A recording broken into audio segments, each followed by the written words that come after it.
All right.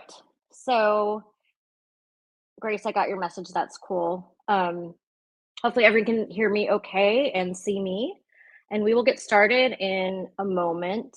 There's only 8 people here right now, and we have over 120 registered. So, I'm hoping more people will show up. While we're waiting, if you want, you can put in the chat where you are in the process, if you're applying this fall, and where you're dialing in from. I'd like to see kind of a little bit about you.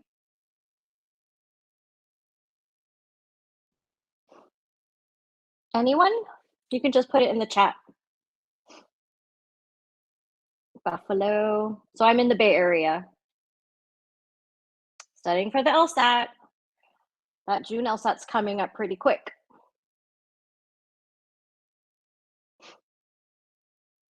Cool, all over the place. Nice.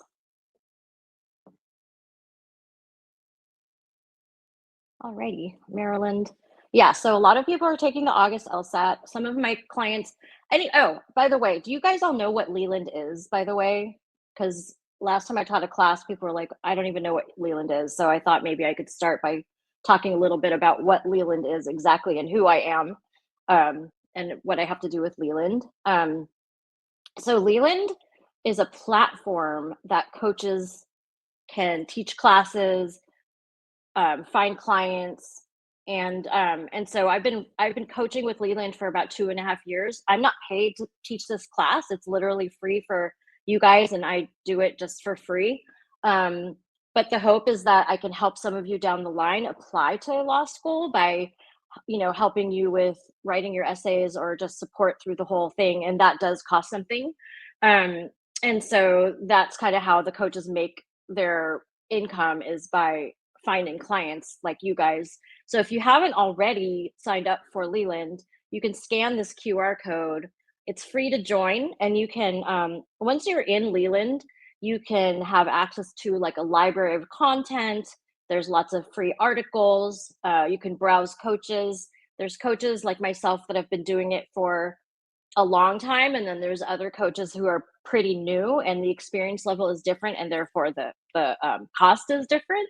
So I'm a little expensive, but I think I'm worth it because I have so much experience. I have some really good reviews and outcomes. And then there's other coaches that are brand new, but they might be in law school right now, so they have kind of a different perspective. Anyway, that's kind of a little bit about Leland. As I said, if you sign up by scanning this QR code, you'll have access to a whole bunch of awesome coaches and content. The newsletter is really good, and yeah, so I recommend that you do join if you haven't already. Okay, so my name's Indrani. I've been coaching with Leland for about 2.5 years now, and before that, I've been a professional law school coach for a long time. After I worked at Stanford Law School in the admissions office, I was the associate director of admissions. So during those years, I literally read every single application that came through, all the essays. I was involved with admissions decisions, and so I kind of have that behind the scenes glimpse into what the process is like, what a good essay looks like, what a good application looks like. And I really feel like the essays are the most important part of this process. If you think about all the other pieces, they're kind of historical, like your GPA is what it is, your LSAT score is what it is, your letters of rec are talking about past interactions that you've had with people, your resume is about stuff you've done. So your essays, you really have 100% control over. And if you start early enough, there's really, you don't want to just throw it together. I think it is the thing that can make or break your outcomes. And if you think about it, like when I worked at Stanford, we had a lot of people with awesome LSATs and GPAs. And so to try and pick and choose, it was a very small very small pool that we would bring in to start the class. I think we admitted about less than 300 people out of 6,000, say. So those essays really kind of like help break the tie. If there were 2 people that had perfect scores and perfect GPA, the thing that's going to break the tie is really those essays. So I appreciate if everyone's muted. if you have questions while I'm going through stuff, feel free to chat them and I'll try to keep up. And then at the end, we will have some Q&A when you can unmute yourself if you want to, and I can answer your questions, or you can continue just chatting in the chat box. Okay, so today we're going to cover essay prompts. It's every school, it's not like undergrad. Every school's essay prompts are completely different. Sometimes they call their main essay the personal statement. Sometimes it's a statement of purpose. Sometimes it's a statement of perspective. The wording is different for every school. So one of the things I do when I'm coaching is go through the school list with my client, and we go through the essay prompts and really analyze what they're asking for, because there's subtle nuances that some schools ask for very specific things. Other schools ask for more of a vague, that is kind of wide open and broad. And so you should really do your best to pay attention to how they're asking the question and make sure you're answering it appropriately. And we'll go over the differences. I recommend that everyone have 2 essays to play with, so to speak, while you're doing this. Don't just have one. You're going to write a professional essay, which is what I call it. It's the one that you're going to talk about why you need a law degree to reach your goals, what your experience is, and what you can bring to the law school community. Then the other essay is the personal or diversity statement. Because of the um, the the Supreme Court's ruling against affirmative action, a lot of schools are not calling it a diversity statement anymore. But if you read the prompts, it's kind of like asking for some sort of diversity statement. And it doesn't have to just be about your culture or ethnicity.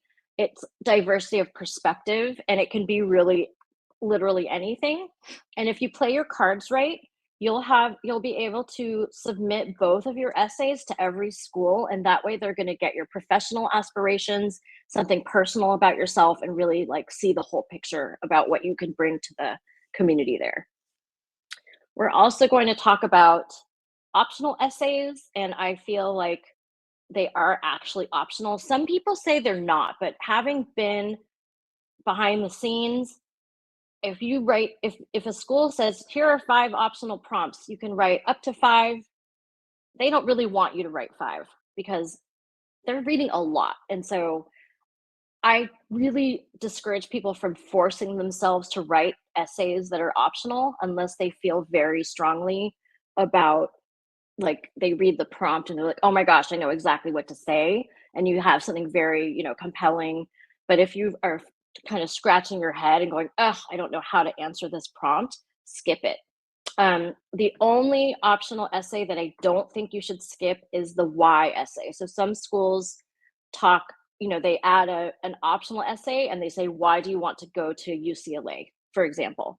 If they're giving you the option to do that essay, you should definitely do it. Other than that, when it's like, tell us about a time you changed someone's mind or you had an argument and what would you do different, and that kind of thing, I would skip those if you don't have something very inspiring to say. Okay. Any questions on any of that?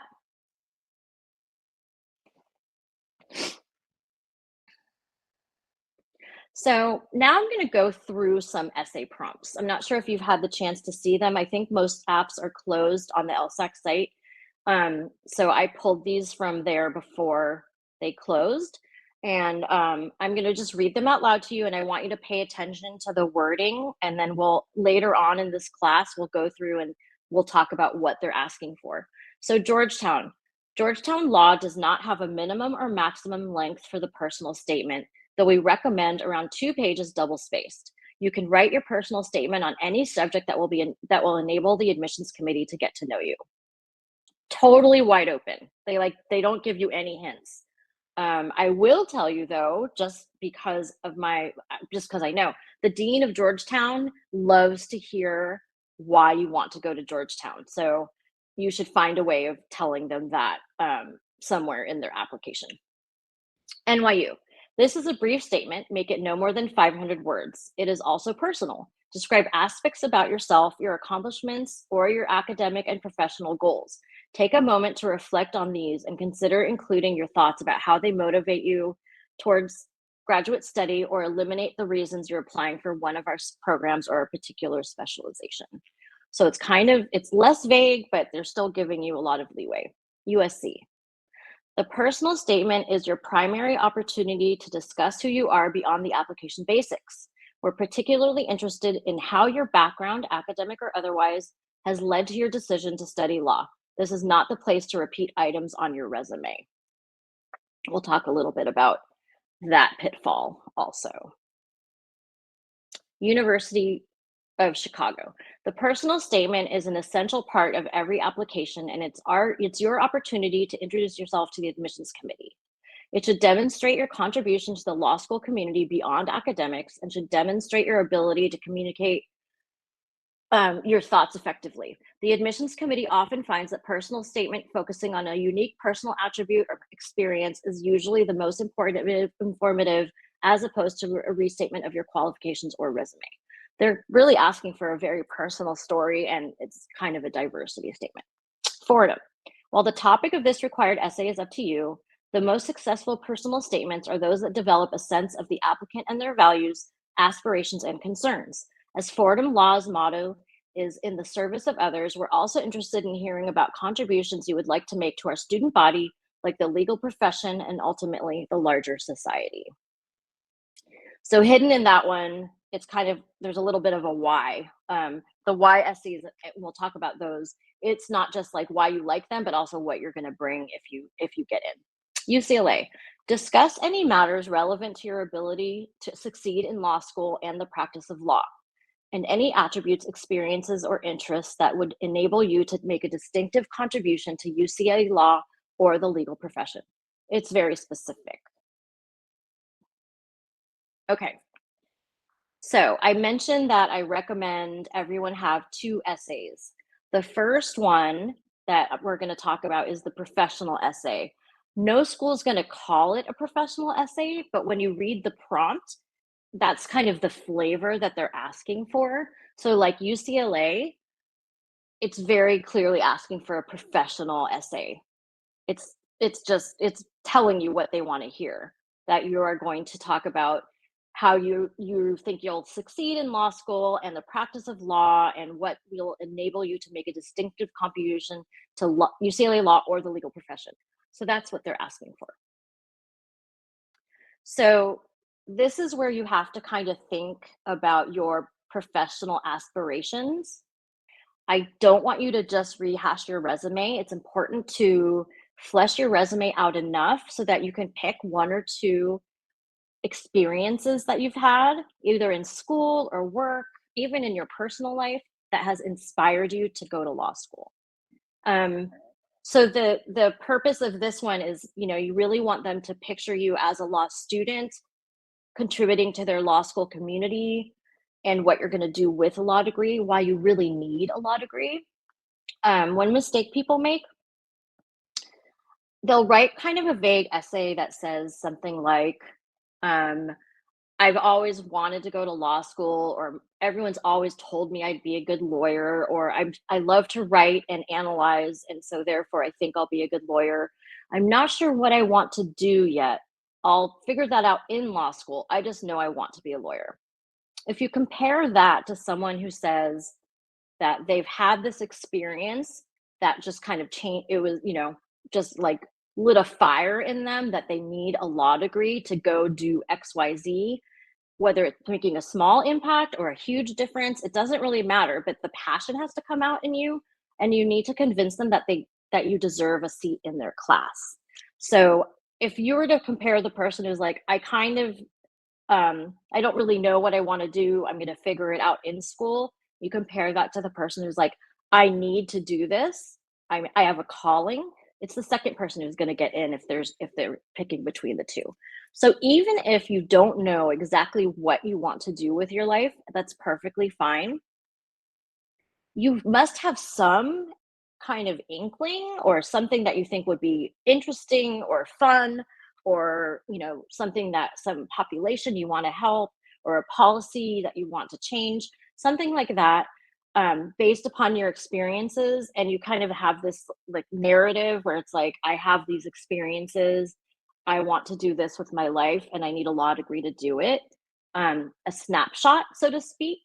That's what you want to write about for the professional essay. It doesn't matter if you don't end up doing it, no one's ever going to read the essay again. So once you get into law school, you can kind of explore, do whatever you want. But at the time you're writing this essay, I highly recommend you sound very convicted.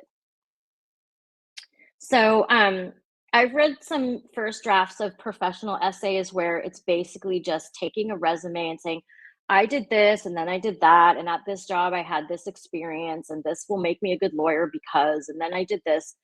It's so boring. And especially because they have the resume. And if you flesh it out enough, as I said, you can pick and choose a couple things and go deep into those experiences. So you can say, when I worked at XYZ, I met this person who, or I worked on this project that, and go into details that aren't in your resume and really make the adcoms care about what you care about.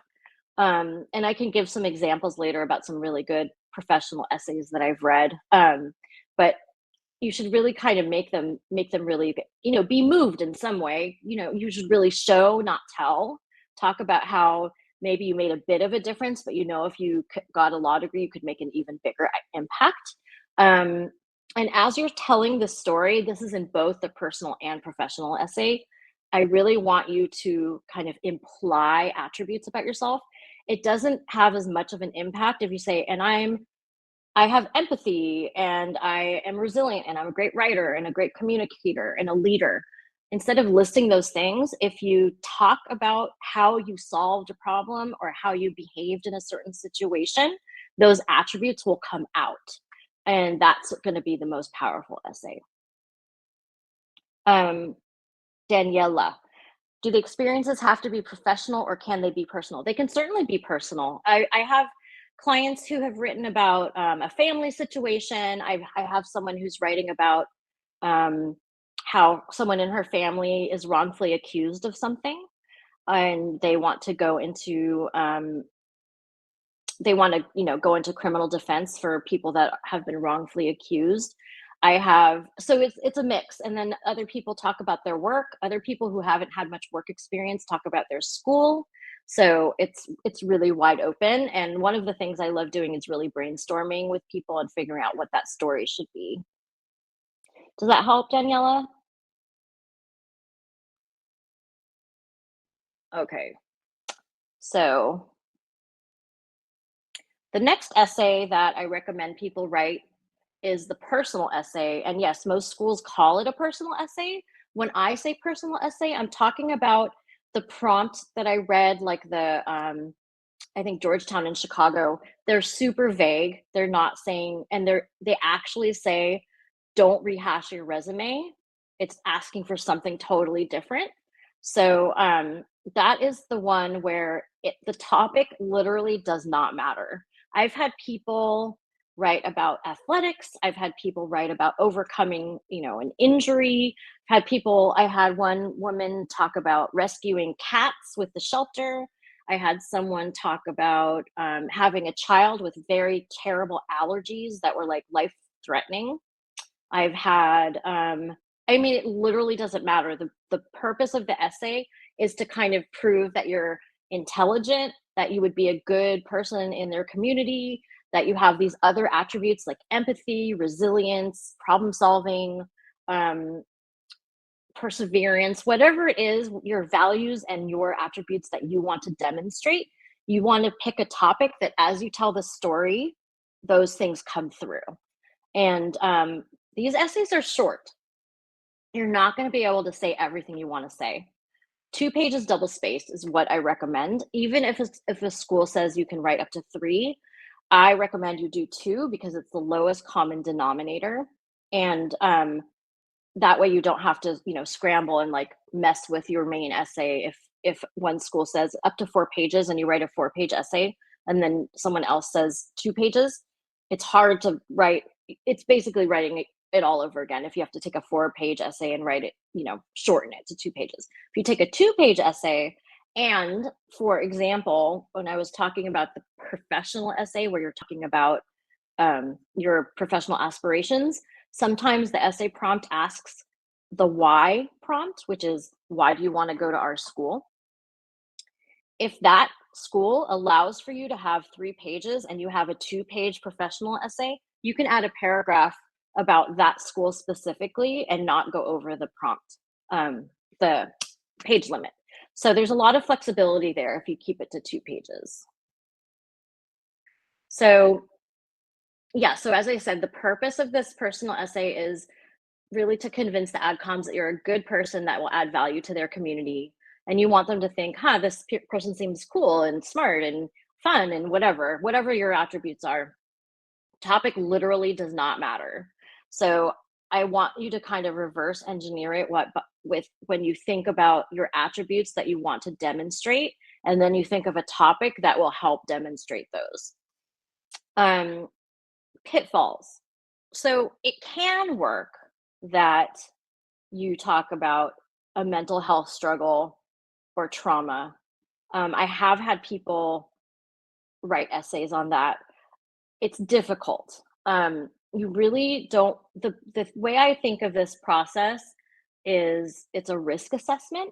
So part of what the adcoms are doing is trying to figure out if you will thrive when you are in law school, and will you add something to the community and contribute and succeed. And so if you talk too much about mental health, they might go, I wonder if she's gonna or he's going to you know, have some sort of setback under the stress of law school. So if you are going to talk about mental health or trauma, I just want to make sure that you come out stronger at the end of the story, and that it feels very clear that it's handled and that you won't have a relapse or have some sort of setback when you're in law school. So um, I'm not telling you not to do it, but just be careful that if you do write about something like that, that you don't seem like it's a fragile matter and that you could maybe have a setback. The personal statement, also another thing I want to emphasize is if they're asking for a personal story, they literally don't want you to talk about law school in that story. So don't try and force it that you're going to say, and because of this experience, I know I will make a great lawyer. It seems kind of forced a lot of the time and not genuine. You can leave that I'll be a good lawyer to the professional statement, the professional essay, and you can talk about just personal stuff in the personal essay. Any questions about that? There is going to be room for questions at the end. And actually, the question section of this class, I basically open it up. It doesn't have to be just about essays. You can ask me whatever you want. Okay, optional. So as I said earlier, I really believe optional is optional. Just because you can doesn't mean you should. So if you feel like it's really a stretch to try and answer a question that's optional, and you can't think of what to write, or it feels very forced, I would skip it. If you read an optional essay prompt and you're like, oh, I know exactly what I want to say, go for it. So there really isn't a rule. I think Georgetown has something like 5 or 6 prompts, and they say you can do 1 or 2. I like those prompts. They're kind of fun. Like there's a top 10 list. There's also a video essay. They let you do like a, I don't know, 2-minute video or something. I've had some people do those, and it was kind of fun and cool, but they also can be kind of a shit show, so to speak. So you have to be really careful about like making sure if you're doing the essay, they're just hard. It's hard to make it like a really good essay that's going to add value to your application. So unless you have an awesome idea and you actually have some editing skills and you can make it kind of polished, I wouldn't do an essay. A video essay. Okay, so almost every school has optional essays on top of the personal or professional essays. Sometimes, and as I said, if you play your cards right, the optional essay prompt, you can either plug in your professional essay or your personal essay into an optional essay prompt, and then you've provided all the information, both your professional aspirations and your diversity or personal statement. using that optional essay. And sometimes that's enough, and then you're good to go. Then if they have more optional essays, you can decide if you feel inspired to write more. But as I said, I don't want you to write every single optional essay just because you have the option to do so, unless you feel like very inspired.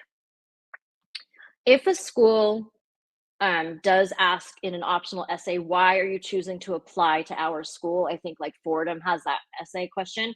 Do that one, um, because they're giving you the chance to kind of tell them why you like them. And I think it's a missed opportunity if you don't answer that question. And we'll talk about how you write those in a minute. Any questions? Okay. Here's the why essay. So the why essay is like part of UCLA's prompt at the end is what will you contribute to UCLA, and why are you, basically why are you applying? So I've read so many of these essays that are super generic. When I worked at Stanford, there's something, it's kind of risky too. Sometimes they would just kind of repeat that part of their essay to all the schools they're applying for, and they would forget to put the right school name in, which is super embarrassing. So, there's nothing like the feeling of reading an essay about why the person wants to go to Stanford, and at the end it says that's why I'm applying to Berkeley.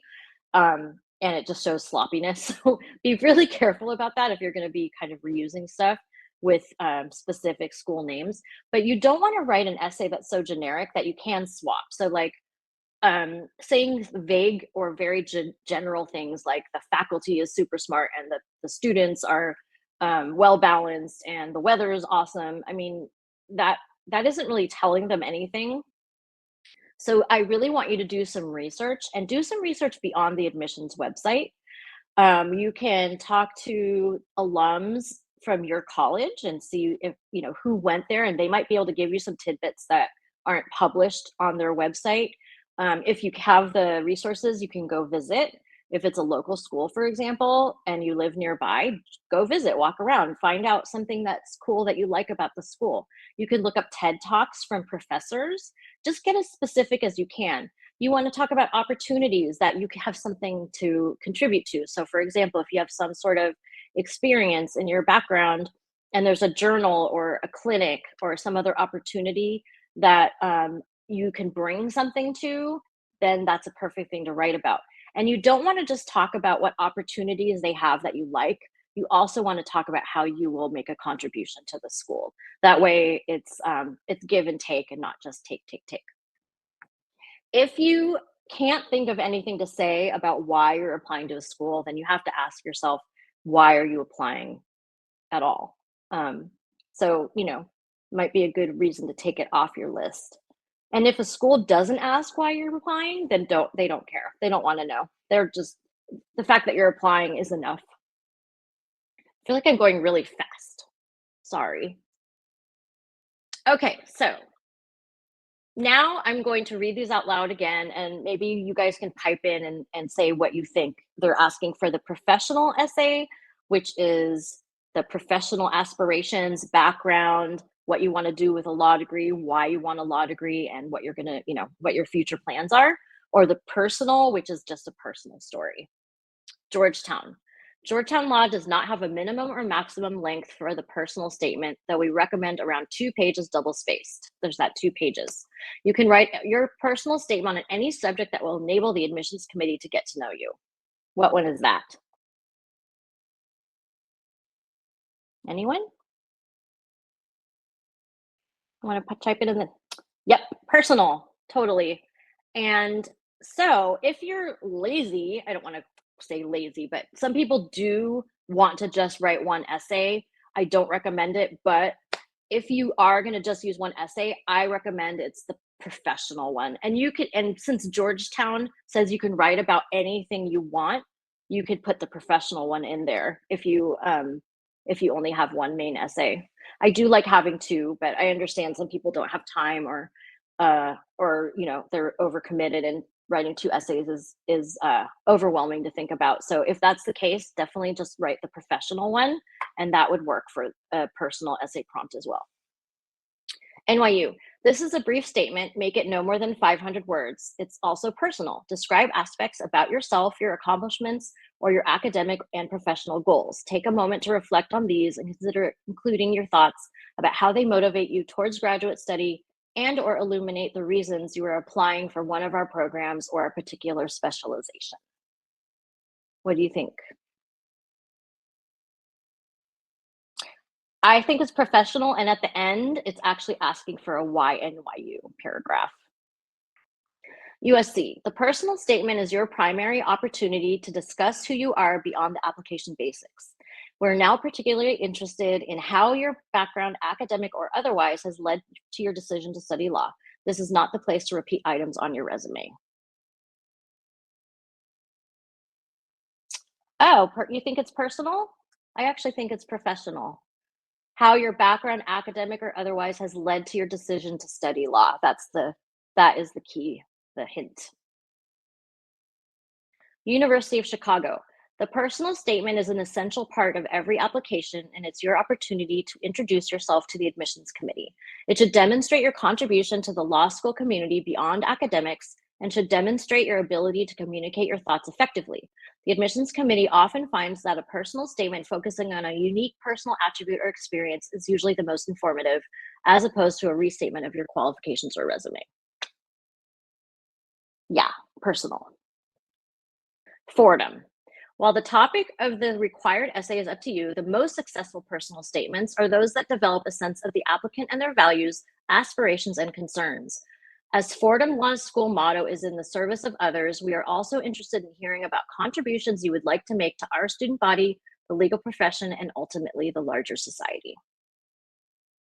Yep, professional. Last one.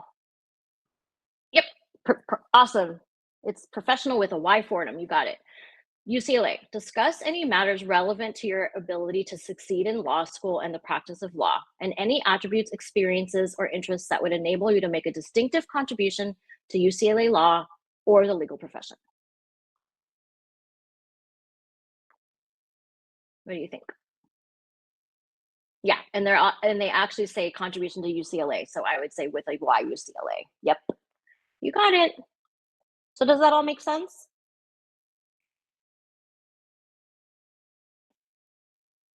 I'm going to take silence as a yes. Okay. Okay, I kind of touched on this. The majority of schools have a two-page double-spaced limit. That's the lowest common denominator, so you should shoot for that length even if they allow you to go longer. And if you're thinking, what is the AdCom looking for? You're doing it wrong. That's probably the number one question I get when people start writing essays with me. What is the AdCom looking for?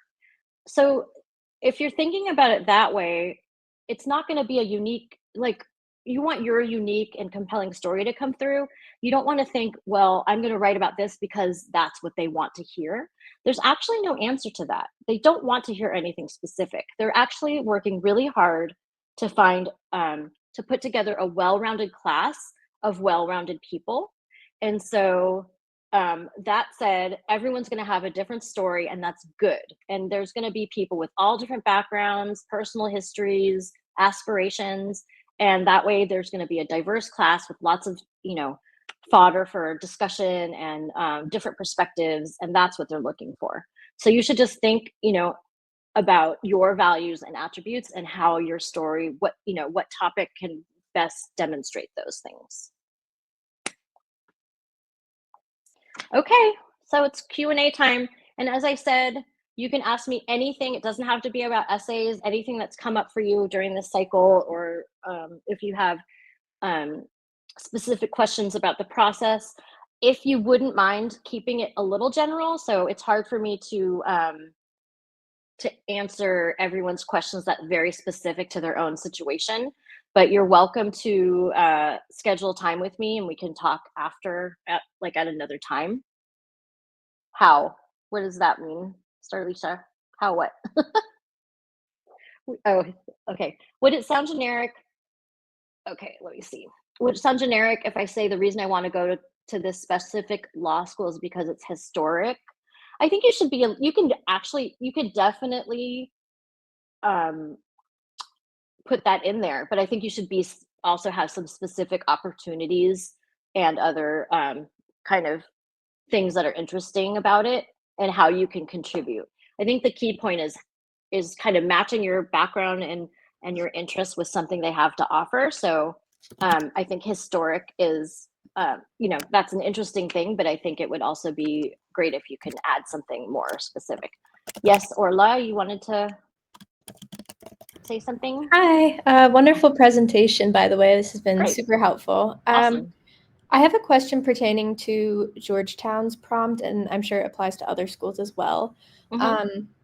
I know that there's that main prompt that you shared, and then there's also a prompt they have that, uh, is an optional essay, and they say, we're looking for a additional statement that talks about who you are as a person. I'm just wondering, like, when there's two essays like that and they seem to overlap in some way, how do you think applicants should think about the difference between the two and what kinds of So topics work yeah, best? so I think and that's a perfect example of Georgetown. They don't give you kind of a topic. They're not telling you what to write about. So you in this one, the main required one, you can do your professional statement, and then in the other one where it's the personal one, you can do a personal statement, and they shouldn't overlap. Okay, that makes sense. Thank you. Yeah. Okay, sure. Okay, I think I have to go up a little bit here. How do you feel about multiple LSAT scores? It depends. And I should give a caveat. A lot of these questions, I think I will end up saying it depends. Um, Multiple, like most people have two. So, and most people, when they go into the first one, I tell them to think of it as a practice. The second one is, I think two is ideal. When you get into three, just there's a couple things to think about before you take it the third time. It seems like a lot of people take it the third time and they don't keep going up in the scores don't keep going up. They might even be the same the third time or a little lower. So unless you feel very confident that you're going to go up, I would try not to take it again, because let's say you take it the first time and you get a 163, and then you take it the second time and you get a 167, and then you take it the third time and you get a 163 again, you're going to look like a 163, just the way the human eyeball works. If the second time you took it, you were sick or there was some technical issue or something specific that made you feel like you didn't do well as you could have, then I would take it a third time. When you get into like lots of cancellations and, two cancellations and three scores, it gets a little bit sketchy. So I like people to try and avoid that kind of situation. When would you suggest starting to brainstorm ideas and write essays? So I think ideally, as soon as you can. If you're studying for the LSAT, I hope you're not studying all day, every day. And there are other things you can do even during LSAT study time where you can check off little things off your list. And I think starting to think about the essays early on, even if it's just thinking of topics, once you have your topics kind of like settled, it should be easier to write. I think part of it, the hard part is brainstorming, especially that personal essay. What should you write about?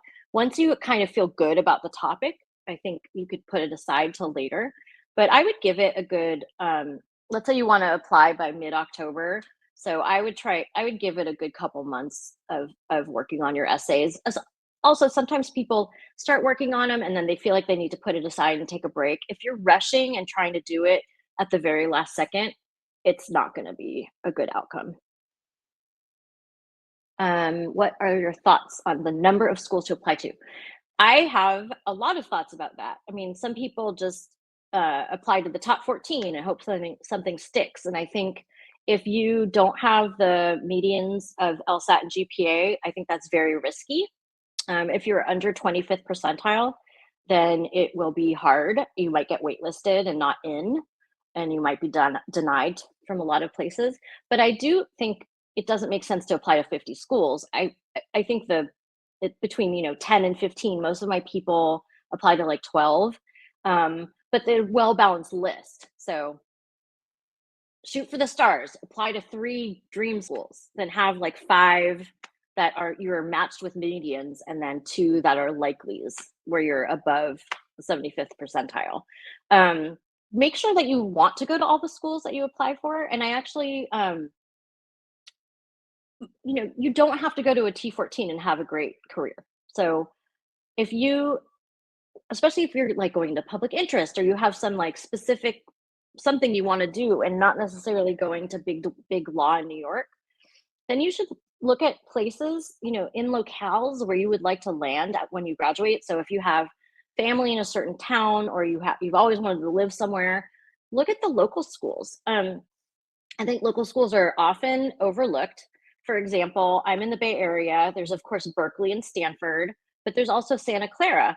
And Santa Clara is not as competitive, but is highly reputed in the area. And especially for people going into high tech, patents and high tech and AI and whatever high tech topics are. Santa Clara is an amazing school, and you don't have to have a super high LSAT or GPA to get in. But the programs they have are very specific to high tech, and the companies in the area like Meta and Google and Apple recruit heavily from Santa Clara. So do firms in San Francisco. So if you want to be a lawyer, I feel like you will be a lawyer. You just have to kind of have open horizons and broaden your perspective a little and add a couple schools that may not be in the top 14 list. I mean, gosh, when I worked at Stanford, we would deny people with 180 LSAT because it was such a small class. We were only admitting like 275 people. And so it's even with perfect numbers, you could be denied. So it's just good to kind of like broaden your perspective and really manage your expectations. Can a professional essay use personal stories? Yes, absolutely. I have had some really successful essays that are talking about a personal experience that have inspired them to go to law school. It could be a family situation or someone they met in a volunteer opportunity, and they don't necessarily even have law related experience. It might be law adjacent, it might be completely different. Some people pivot completely and they've been doing some work in some field and something happens to them, or they hear about something and they go, oh, I'm doing the wrong thing with my life, I want to go to law school and do this other thing. So it can totally work. What do you think about merging a personal with a professional? For example, talking about personal and professional experiences and how they led you to want to pursue a certain area of law. Great. That's kind of what I just was talking about as well. That can totally work. And then you can write a personal essay about something totally different, like cooking or rescuing a dog or something like that. What if there is a year span between your first and second time taking the LSAT? That's fine. Are you talking about, because I was saying don't take it more than twice? Yeah, I mean, there's obviously specific situations that are individual. So I was kind of talking about when someone's applying for in the fall, like they might have had one score a while ago and then they take two more and then they decide they want to take it a fourth time and cancel one. That gets a little bit sketchy. But if there's a year span and you didn't apply one year and you decided to apply this year, or you decided to wait till you could get a score that you like better, that happens a lot too. That's perfectly fine. What elements of a candidate's application would you say make an admissions officer say, wow, we should offer them a scholarship? One thing you should know is that scholarships in the top schools aren't as high as scholarships, as you go down the ranking list. So that's just one thing that you should know. It's hard to say. Merit scholarships are based on numbers a lot, and then if you have a very authentic, compelling story. But I think it's impossible for me to really answer that question because it's so subjective, and every pool is different, and every applicant is different. When we were looking at applications at Stanford and looking at money and financial aid and scholarships, it really was just something would pop out at us. I remember there was one essay that I still remember all these years later, and it was about this young woman was on vacation in Mexico, and she there was a it was the sea turtle hatching season where the eggs hatch and all the little babies start running into the ocean, and she learned about the poachers that would steal the eggs for because I guess it's a delicacy to eat in fancy restaurants in Mexico. And so she had been a mechanical engineer or some sort of engineer. So she decided that she wanted to figure out a solution to try and help these baby sea turtles live. And so she decided on doing this, like, a design of like a fake turtle egg. And she didn't have to like make a million of them. She would put one or two into the egg nest, and they were so realistic looking that the poachers wouldn't risk selling one of those to a restaurant because they would lose all their business. And so I thought that was a really cool story. But in this thing, when she was like doing the research on the sea turtle, she actually fell in love with sea turtles and realized that the environment was, and like all the trash in the ocean and the environment and the temperature changing, she decided to go into environmental law. So it was a total pivot, um, which I just thought was a really cool story. So hopefully that wasn't too random, but um, I have tons of examples. Would you advise writing addenda for master's grades, or should they only be written for undergrad?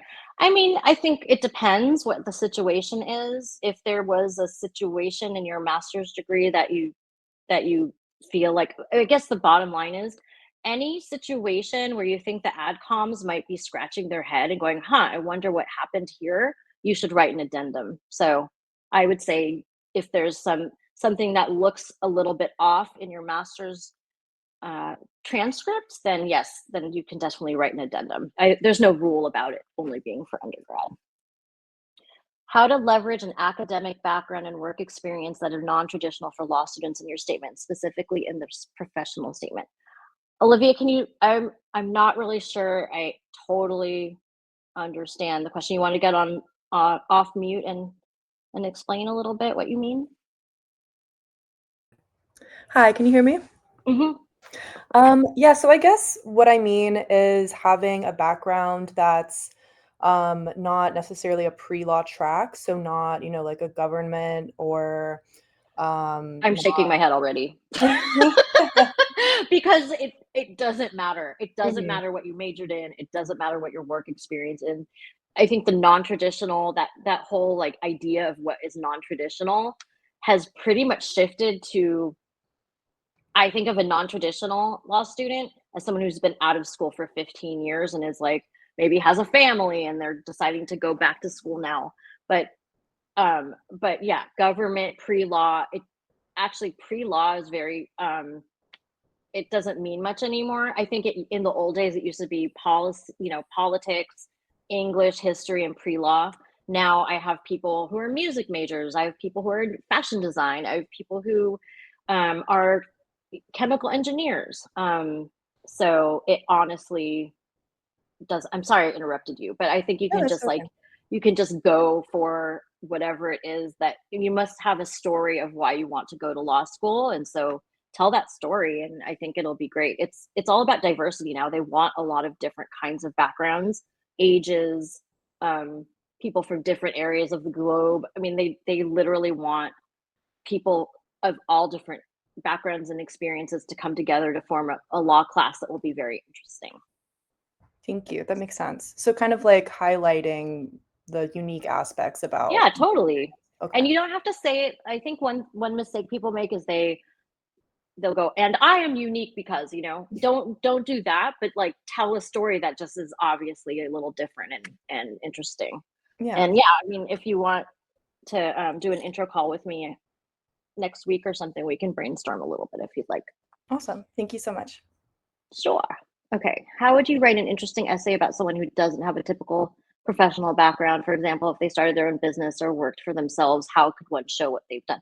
Tell the story. I mean, I think it kind of relates to what Olivia was saying too.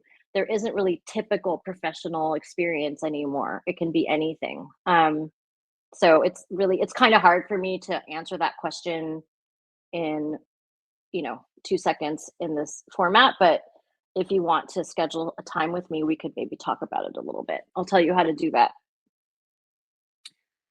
How are undergrad internships viewed compared to post grad work experiences?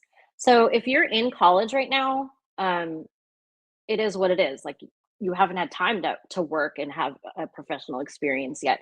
And people who are in college right now, they get into law school all the time. And then people who have been out of school for a couple years, they get into law school all the time. So don't stress too much about like your personal work history or background and try and compare it to the other people that you think you're going to be competing with. I think that just ends up paralyzing you a little bit. You have what you have your story, and you tell it in the most authentic way possible, and you put your best foot forward, and you'll have some options. Do you think law school admissions essays are similar in structure style to undergrad admissions essays? Um, yeah, I do like the essays that kind of show, don't tell. I mean, UC undergrad essays are super short, so I didn't when I was helping high school kids, I didn't necessarily tell, I didn't think that those could be show, not tell, but I do like even with the professional essay, I want you to get the admissions committees to care about what you care about. And I think the way you can do that, and the least boring way you can do that, is talking about the population you want to help and why it's important and how you want to make an impact and what would happen if you didn't and why you need a law degree. So it definitely helps kind of paint the picture if you show, not tell. Definitely. For students applying during their senior year of undergrad who get their apps in before November, do schools typically wait to receive a final fall semester grades before deciding to accept? No, they don't necessarily wait, but in the case that you don't have your degree yet, if you get in, it's kind of a conditional admission. So it's like you are in, but pending we get your final transcript. So they don't necessarily wait. Do you think there's an advantage to applying to a law school post-graduation as opposed to a KJD? I see that some schools only have 20% of the class coming straight from undergrad. So it is true. So it'll be like 20% undergrad, 20% 1 year, 20% over 5 years, or whatever. I don't think there's a formula, but there are different reasons why people apply straight from undergrad versus with work experience. And I don't think that it's necessarily a bad thing to apply from undergrad. But if you think about how it's a kind of a comparative process, the people that have some experience out in the world might come off as a little more mature, or and they have a little bit more of an idea of why they want to go to law school. So you might be at a slight disadvantage, but if I'm helping someone this year who she's in undergrad and she really knows what she wants to do.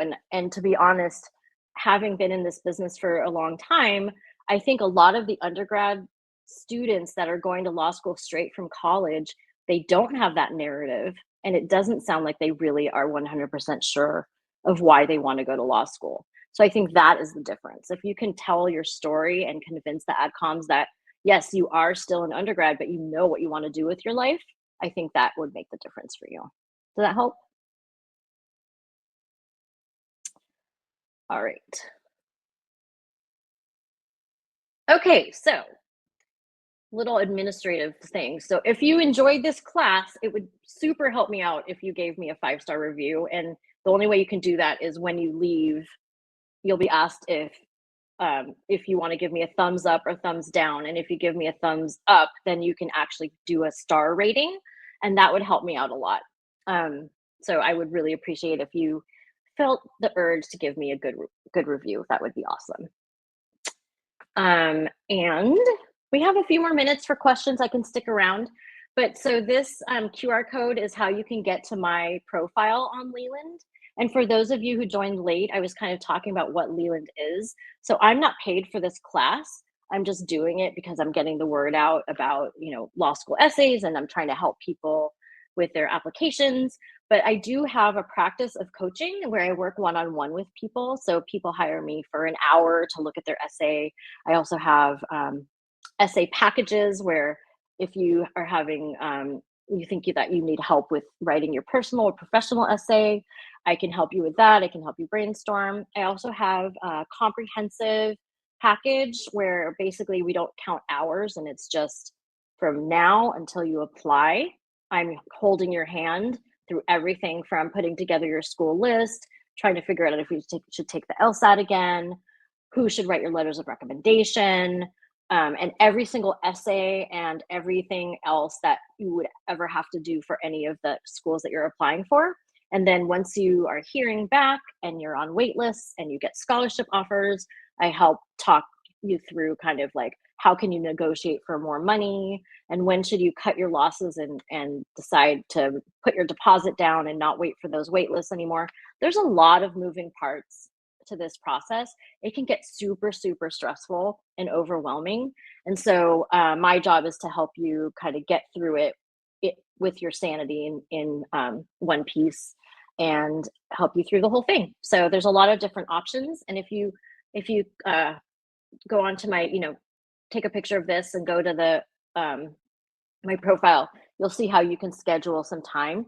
I'm happy to answer some quick questions that maybe I didn't get to during this call, but mostly the free sessions that you would set up with me would be to figure out if coaching is right for you and if you need someone to help you through all of that stuff. And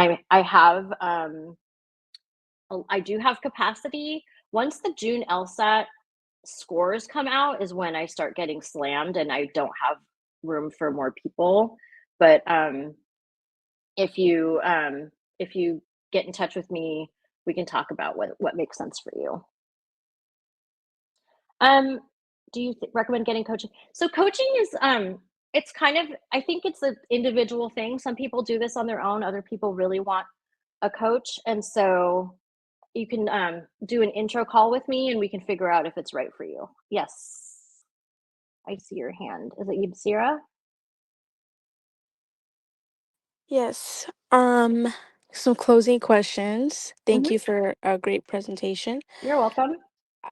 What are your absolute no's in whether that's essay writing or just during the application process? Like, do not do this. So No I think buts. writing too many addenda can be a deal breaker. And if you go, so addenda, they should be really short. You don't want to get into this big sob story about whatever. It doesn't work. It I think the worst thing you can do in an addenda is write an LSAT one and talk about test taking anxiety. Because if you think about it, you're going to be under a lot of stress and taking tests, and then you have to take the bar. I think that might be the number one thing. Um, and also rushing and how, even a little typo in your essay could be a deal breaker, right? So really having someone look over your essays, make sure there's no mistakes, whether it's a coach or your mom or your partner, someone who has a good eye and can catch little things. I think we've all had that experience where you've been writing and looking at something for so long that you stop seeing it. And so I think making, proofreading. And then the other thing, I know people have been talking a lot about using AI for their essays, and I don't recommend it. And it's not fair. It's kind of gross, I think. And also there are tips that there's things that tip you off when you're reading an essay from AI still. It's not that good anymore. So I would stay away from AI. What In else? regards to the AI, I did hear an admission committee. I think I would join something where they said they read your writing sample, and then if From the your LSAT. yeah, and then if your They essays, like personal compare. statements, It doesn't seem like the exactly, if same it's person. drastically different, Mhm. exactly, they know that it's not, you didn't write that. You did either, but also that goes the same way if you had someone else write their essay. So that's one thing I do when I'm coaching and helping people with essays. I'm very careful to make sure that it's in your voice. I help you along, but it's not like I'm writing it for you, and I'm making sure that it stays authentic and and that's really important because yeah, if it doesn't match your LSAT writing sample, then that's a trigger right there. For essay reviews, would we need to schedule that now, even if we don't have a draft yet, or should we schedule that once we have a draft? If all you want is an essay review, like you buy an hour with me and I review your essay, I also have a package that's kind of reviewing the whole application. So you can go, here are all my things for one school. I want you to look at everything. That's I can totally do that. You don't have to sign up for that now. It's the packages that get filled up. Like because the comprehensive package, I'm basically at the people's beck and call for whatever they need. And so those take a lot of time, and I can't take unlimited number of those. But if it's just a review of your essay, I'm happy to do that. One more minute. Any last questions? Thanks again so much for coming. I really love teaching these classes. I'm sorry? I have one more question. Sorry. Okay. No. I've heard that that this year is supposed to be the hardest cycle to apply to law school, given that there's no logic games. Is that true? And what can we do to ensure that we get accepted? So I don't know what's going on. So when COVID hit, the number of people applying to law school and I think other graduate schools was the highest on record. And we all thought that once COVID kind of slowed down and things opened up, and the economy got better and jobs got better, that it would slow down. But it's been going up ever since 2020. And now that logic games are gone, there's a guy, I think it's David Killoran. He founded PowerScore, which is a LSAT prep company, and he tracks these things. And in mid-April, he basically wrote a post on his Twitter X or whatever. It said that the LSAT scores between 175 and 180 have gone up by 40% since last year, which is bad news for test takers. So in terms of what can you do, I mean, you just have to put your best foot forward. I think people are still getting into law school. But I think it's the people who aren't clear on what they want to do, aren't paying attention, not taking their essays seriously, and not taking the process seriously. I think the other thing that you should do is not just apply to those top 10 schools and really kind of broaden your horizons, look at schools that you might not have thought of before that might be less competitive. Look at the career data. So there's 3 resources that I recommend that you look at when you're putting together your school list. ABA 509. So in case you don't know what that is, the ABA 509 reports are mandated reports. The ABA make every accredited law school publish data. And so you can find the 2024 stats for the class that was admitted last year, their LSATs, their GPAs, whether they have a GRE score, all these other things, and how many people applied and how many people were admitted and how many people enrolled. And then you can also look up any school's career data, and you can look up any school's bar passage rate. And I think if you are going to start going a little bit lower down the ranking list, definitely look at the bar passage rate and also the career data to make sure that if you go to a school, you have good prospects for jobs and also passing the bar. So Thank you so much. Yeah, I came up today with the ABA 509. That one for sure. Was that? Oh yeah. Okay, good. Yeah, that one's really good. Thank you. It is. You're welcome. Okay, everyone, I gotta hop off, but please give me a review if you feel the urge to do so. It would really help me out. And I look forward to meeting with some of you if you want to do a quick call and figure out if we should have a coaching relationship. So take care and good luck, and I'll see you all soon. Bye.